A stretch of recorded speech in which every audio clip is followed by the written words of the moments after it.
All right, folks, welcome back to the Crisis Report. It is October 11th, 2025.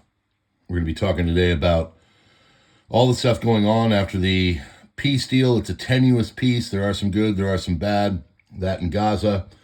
We're going to be talking about all the financial stuff going on. Bitcoin is making some big news and moves, sometimes to the negative. And also, a lot of new tariffs are coming out, and Trump doing the Trump thing, talking about Machado, who won the Peace Prize and his involvement and all that, and then a lot of talk about Venezuela. So let's get into it. We are brought to you by Augusta Precious Metals. We appreciate you being here and having us on for your news and everything else. I'll talk more about Augusta Precious Metals further on in the broadcast. Other than that, folks, hit that like button, do the subscribe thing, darken out the bell, and hopefully get the notifications. Thank you for your support, and let's get started. 10 major global banks, including Bank of America, Goldman Sachs, Deutsche Bank, BNP Paribas, Santander, Barclays, TD Bank, MUFG, UBS, and Citi, are joining together to develop a unified stablecoin initiative. You will love it. It will give you peace and security. National Guard, Panopticon, troops have been, Panopticon, patrolling the streets of Memphis, Tennessee, Panopticon. National Guard troops have been patrolling the streets of Memphis, Tennessee. Venezuela says it expects U.S. military airstrikes on its territory anytime now.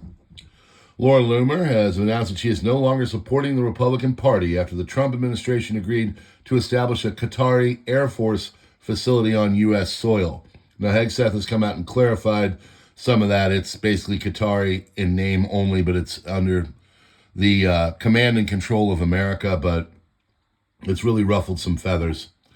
President Trump says the entire Middle East will be rebuilt, not just Gaza.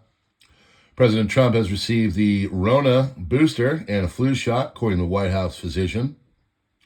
At least 10 Israeli airstrikes targeted the town of Basraya in southern Lebanon. The IDF claims that it was targeting Hezbollah facilities storing engineering equipment used to restore their military infrastructure. White House official account retweets Maria Corina Machado's tweet celebrating receiving the Nobel Prize. Controversy in Peru after the new president, Jose Jari, or Jari, J-E-R-I, it should be Jari, was caught following hundreds of prostitutes and other voluptuous models on his professional Instagram account. Jose Jari was declared president following the removal of Dina Boluarte from the presidency by the Congress. He's not having a good run so far. He'll probably be removed too. U.S. and Qatar have signed a letter of acceptance to build a Qatari Air Force facility in Mountain Home Air Base in Idaho. Facility will train Qatari pilots how to fly the F-15 fighter jets. It's obviously all part of this deal that just went down in the Middle East. Clash between Afghan Taliban and Pakistan security forces at the Pak-Afghan border in Meran Shah. Heavy weapons are being used by both sides. Today, 13 Pakistani soldiers were killed in 2 Tehrik-e-Taliban Pakistan attacks in tribal districts. 2 days ago, 19 soldiers, including 3 officers, were killed in 3 TTP attacks in 3 days. And the TTP means Tehrik-e-Taliban Pakistan. TTP attacks in 3 days, a total of 32 Pakistani soldiers, including 3 officers, have been killed. Jose Jari Are, the new president of Peru, following the vacancy of Dina Boluarte, has multiple controversies and investigations against him. Complaint for sexual assault, 24-25. Investigation for disobedience to authority, 2024 and ongoing. Accusations of corruption and irregular collections, 2023 to 2025. Investigation for illicit enrichment, 2021 to 2024. Implication in the case of the prosecutor and power clique, 2024-2025. And irregularities in the contracting of medical insurance for Congress, 2025. Russia at the UN. Venezuela has reasons to believe that the U.S. is ready to move from threats to action. Hamas says it rejects any kind of foreign guardianship over Gaza's administration, saying it is an internal Palestinian matter, while welcoming Arab and international roles in reconstruction and development.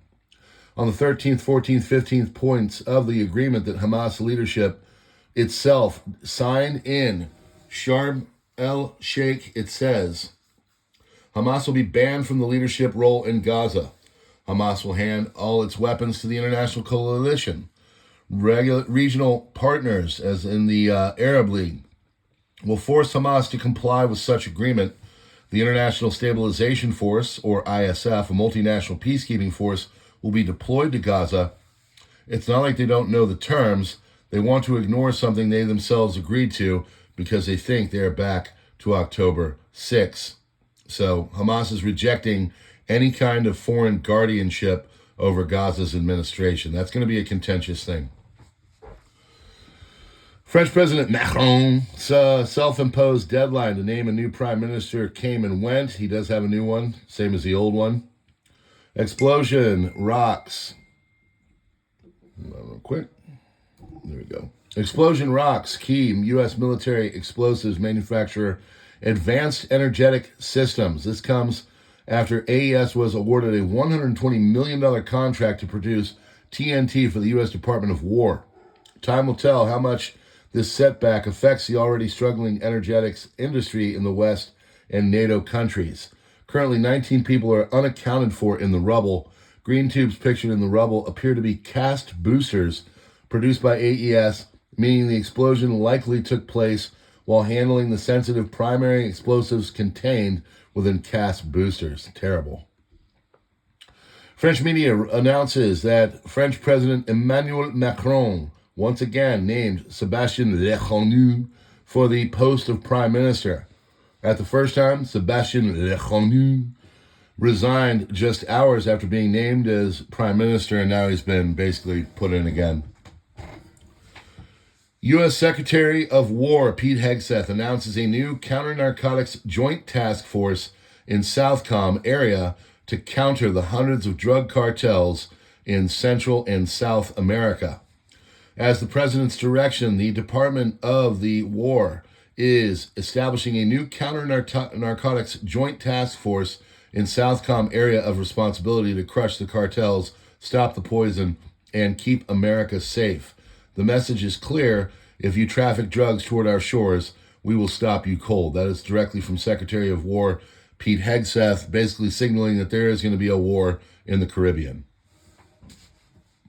PrepperNow is now being sponsored by Augusta Precious Metals. They're a member of the Better Business Bureau, and you can check them out online at AugustaPreciousMetals.com, and a great place to consider putting your retirement if you want to put it into a gold or silver IRA. A 7.8 earthquake has been detected at the Drake Passage between Tierra del Fuego, tip of South America, and Antarctica. Very choppy waters, so tsunami alerts were issued. Trump has imposed 100% additional tariffs on China for a total of 135% tariffs, which is being activated into effect November 1st after Communist China imposed a trade export ban on rare earth in the USA. Now, this is critical because it's going to affect us. It has just been learned that China has taken an extraordinarily aggressive position on trade and sending an extremely hostile letter to the world stating that they were going to, effective November 1st, 2025, impose large-scale export controls on virtually every product they make, and some not even made by them. This affects all countries without exception and was obviously a plan devised by them years ago. It is absolutely unheard of in international trade and a moral disgrace in dealing with other nations. Based on the fact that China has taken this unprecedented position and speaking only for the USA and not other nations who are similarly threatened, starting November 1st, 2025, or sooner, depending on any further actions or changes taken by China, the United States of America will impose a tariff of 100% on China, over and above any tariff that they are currently paying. Also, on November 1st, we will impose export controls on any and all critical software. It is impossible to believe that China would have taken such an action, but they have, and the rest is history. Thank you for your attention to this matter. Donald J. Trump, President of the United States of America. Bitcoin is down 12%, back to 105 to 108,000 USD. Coin is following the tariffs on the China. So let's do a quick look at where it is as of 10:30 a.m. on October 11th, Eastern Standard Time. It is currently stable at $112,550. So you look at the 5 days, it was up to about 125,000 as of October 7th, and now it's down about 12. It's down about 10%. 250 billion was wiped out from crypto market cap today. Bitcoin extended decline to 10%.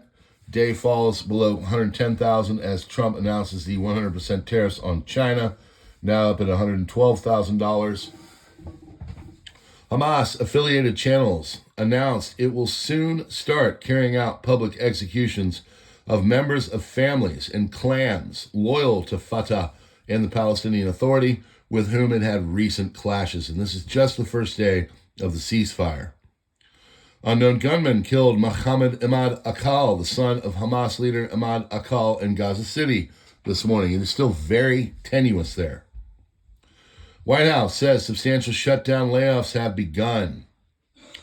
Trump says the Nobel Peace Prize winner Maria Corina Machado called him and said, "I'm accepting this in honor of you because you really deserved it. I didn't say then give it to me, though. I think she might have. She was very nice. I've been helping her along the way. They need help in Venezuela.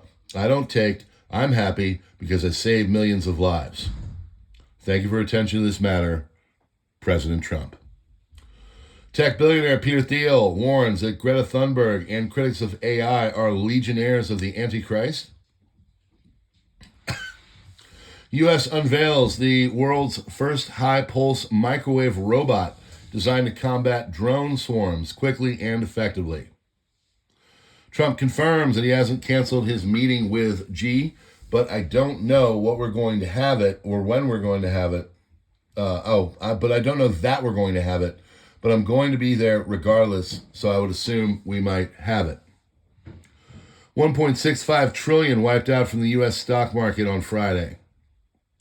Explosion rocked key U.S. military explosive manufacturer Advanced Energetic System comes as AES is awarded the $120 million contract to produce the TNT. Still looking. There's 19 missing.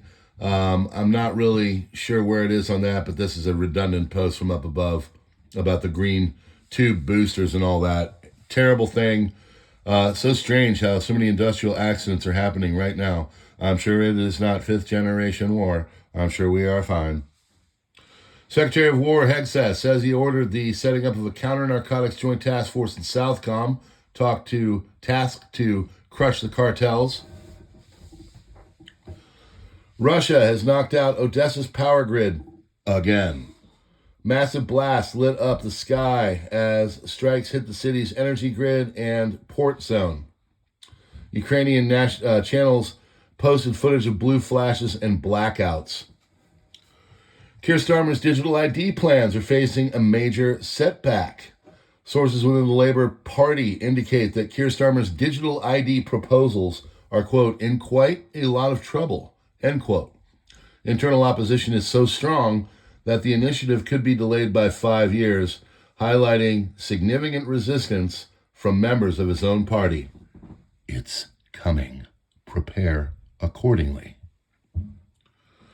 Senior Hamas official Bassem Naim said, "We will not disarm until an independent and sovereign state capable of defending itself is established," which is a translation of Hamas will transfer its weapons to itself, declaring its own army of the state.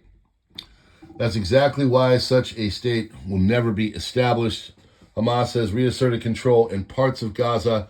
Its administration is back, coordinating with Egypt and the UN to repair water and electricity systems, while UNRWA prepares to return. Everything is back to how it was, except Israel now controls over half the Strip. Israel will not move an inch until Hamas disarms and Gaza is fully demilitarized. Hostages may soon be released, but Hamas still holds. Former U.S. President Joe Biden's prostate cancer has reportedly spread to his bones, and he is currently undergoing radiation and hormone therapy.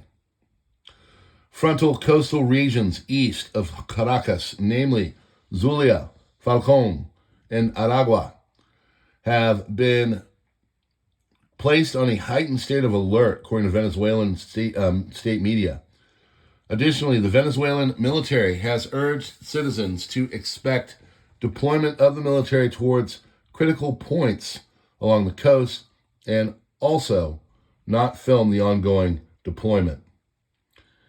And Amazon has admitted that over 50% of its vendors in all of its biggest markets except Japan are from China. That could be a problem with the 100% tariff.